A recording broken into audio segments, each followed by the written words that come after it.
యెరూషలేము పట్టణాన్ని దేవుడు కోరుకున్నాడు. కాబట్టి ఇశ్రాయేలు దేశానికి యెరూషలేము పట్టణాన్ని ముఖ్య కేంద్ర పట్టణంగా దేవుడు ఎంచుకున్నాడు.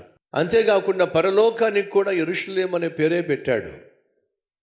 ఏంటో చెప్పండి, పరలోకానికి ఉన్న పేరు నూతన యెరూషలేము. అంతగా యెరూషలేమును దేవుడు ప్రేమించాడు. కానీ ఎంచేతనో అదే యెరూషలేములో ఉన్న ప్రజలు దేవుణ్ణి ప్రేమించవలసినంతగా ప్రేమించే విషయంలో విఫలమయ్యారు. దేవుణ్ణి ఘనపరచవలసినంతగా యెరూషలేము దేవుణ్ణి ఘనపరచడంలో విఫలమయ్యారు.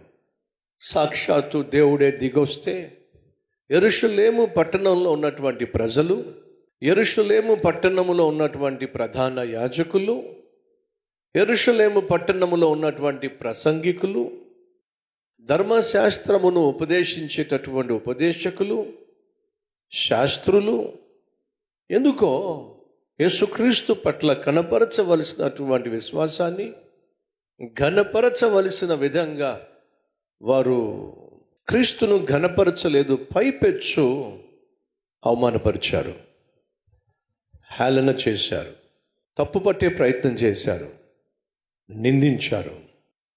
ఇది దేనికి సాదృశ్యం అంటే, ఈ లోకంలో మనం అందరూ మనల్ని ప్రేమించాలని, మనల్ని అర్థం చేసుకోవాలని, మనకు ఆప్యాయతను పంచాలని, మనం ఎంత ప్రేమ గలవారమో ఎంత మంచివారమో వాళ్ళు గుర్తించాలని ఆప్యాయత, అనురాగము, ఆత్మీయత వాళ్ళు కురిపించాలి అని ఆశిస్తూ ఉంటాం. ప్రాముఖ్యంగా మనం ఎవరినైతే ఎక్కువగా ప్రేమిస్తామో వారి దగ్గర నుంచి తిరిగి ఎక్కువగా ఆశిస్తాం. కానీ దయచేసి గమనించండి, ఈ లోకంలో నిన్ను బహుగా గాయపరచగలిగింది ఎవరయ్యా అంటే, నువ్వు బహుగా ప్రేమించేవారే నిన్ను బహుగా గాయపరుస్తారు. ఒక్కసారి మిమ్మల్ని మీరు పరిశీలించుకోండి. ఎవరు నిన్ను బహుగా గాయపరిచారు? ఎవరి వల్ల మీరు బహుగా బాధపడ్డారు? ఎవరి వల్ల మీరు బహుగా కన్నీరు కార్చారు? మిమ్మల్ని ద్వేషించే వారిని బట్టా, మిమ్మల్ని దూషించిన వారిని బట్టా, మీకు శత్రువులుగా ఉన్న వారిని బట్టా మీరు బహుగా ఏడ్చింది కానే కాదు.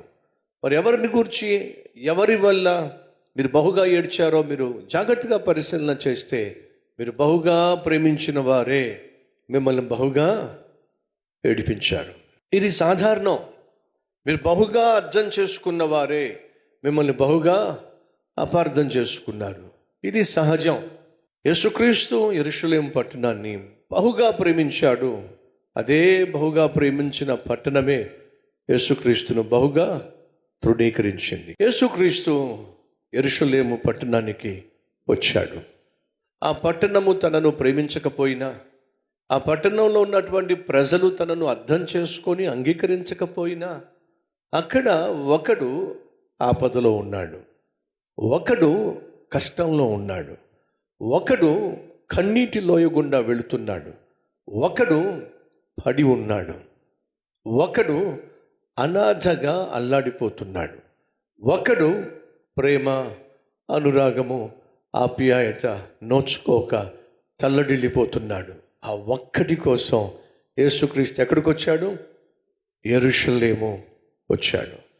మరొక్కసారి మిమ్మల్ని ప్రశ్నిస్తున్నా, ప్రపంచంలో అందరూ పరిశుద్ధులై ఉండి నువ్వు ఒక్కదానివే పాపంలో జీవిస్తున్నట్లయితే, యేసుక్రీస్తు నీ ఒక్కడి కోసమే, నీ ఒక్కదాని కోసమే పరలోకాన్ని విడిచిపెట్టి భూమి మీదకు వచ్చి నీ కోసం సిలువలో ఆయన మరణిస్తాడంటారా? మీ జవాబు ఏమిటి? నేను ప్రకటిస్తున్న ప్రభువు లోకాన్ని ప్రేమిస్తున్నాడు అన్నప్పుడు లోకం అంతా కలిపి దేవుడు ప్రేమిస్తున్నాడు అనుకోకండి. నిన్నొక్కడినే ప్రాణంగా ప్రేమిస్తున్నాడు, అర్థం చేసుకోండి. కాబట్టి ఆ రోజు యెరూషలేము పట్టణంలో అందరూ పండగ చేసుకుంటున్నారు. మొదటి వచనంలో ఏముంది? యూదులు పండుగ చేసుకుంటున్నప్పుడు యేసుక్రీస్తు పండగకు యెరూషలేము వచ్చాడు. నిర్గమకాండంలో, ధర్మశాస్త్రంలో యూదులకు దేవుడు ఖచ్చితంగా ఒక విషయాన్ని చెప్పాడు.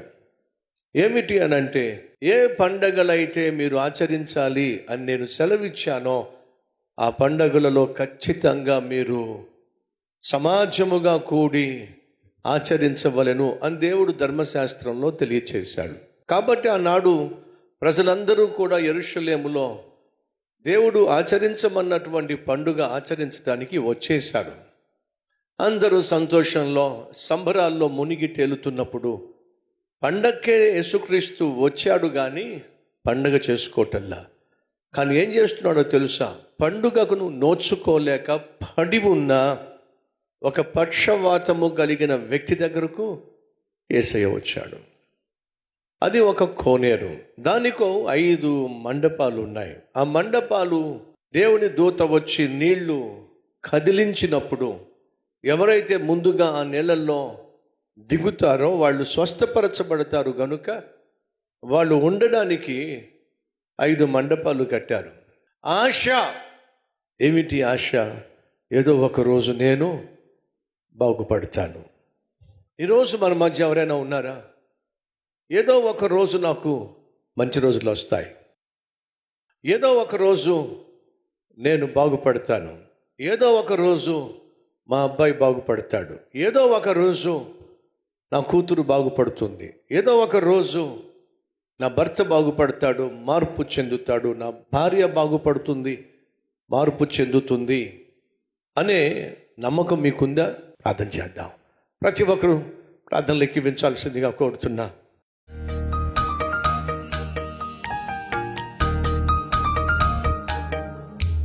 మహాపరిశుద్ధుడు అయిన ప్రేమ కలిగిన దివ్యమైన తండ్రి, మీ సన్నిధికి మేము ఎప్పుడు వచ్చినా సరే శ్రేష్టమైన సందేశము ద్వారా మా ప్రాణాత్మ శరీరాలను తృప్తిపరుస్తున్న దేవుడు నాయన. సూటిగా ప్రతి ఒక్కరితో మాట్లాడినందుకు వందనాలయ్యా. ప్రతి ఒక్కరి జీవితాలను ప్రభువా అంగీకరించయ్యా. ఏ స్థితిలో పడి ఉన్నారో చూడు నాయనా. గర్భఫలము లేని స్థితిలో పడి ఉన్నట్లయితే శ్రేష్టమైన ఫలాన్ని ఇవ్వండి. నిరుద్యోగ స్థితిలో పడి ఉన్నట్లయితే మంచి ఉద్యోగాన్ని ఇవ్వండి అయ్యా. అనారోగ్యంతో పడి ఉన్నట్లయితే మా శరీరాలను ముట్టి బాగు చేయి నాయనా. నిరాశ నిస్పృహలో పడి ఉన్నట్లయితే నాయనా ఉజ్జీవాన్ని నిరీక్షణను వారిలో పుట్టించండి అయ్యా. కుటుంబ సమస్యల్లో మనస్పర్ధల్లో పడి ఉంటే ఆ కుటుంబాన్ని కట్టండి నాయనా. సమాధానం దయచేయండి అయ్యా. చదువు సంధ్యలు లేనటువంటి స్థితిలో పడి ఉన్నట్లయితే నాయన చిన్న బిడ్డలను మొదలుకొని యవ్వన బిడ్డలను నాయన ప్రతి కుటుంబంలో ఉన్న బిడ్డలను మా అందరి బిడ్డలను దర్శించయ్యా.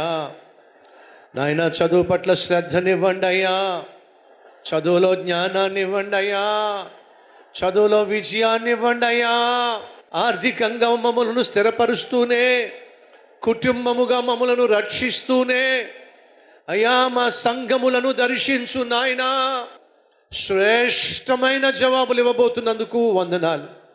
ఆ హృదయంలో భారాన్ని మీతో పంచుకున్నాం కదా, ఆ భారాలన్నిటికీ నాయన శ్రేష్టమైన సమాధానం త్వరలోనే మీరు ఇవ్వబోతున్నందుకు మీకే మహిమ ఘనత ప్రభావములు యుగ యుగములు చెల్లునుగాక. ఆమెన్.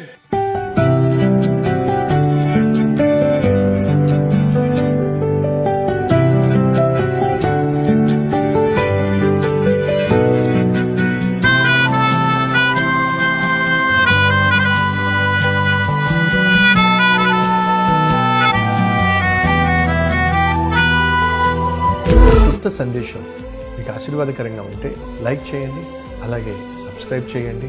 అంతేకాకుండా కామెంట్ పెట్టండి, 10 మందికి షేర్ చేయమని మనం చేస్తూ రేపు మళ్ళీ కలుసుకుందాం.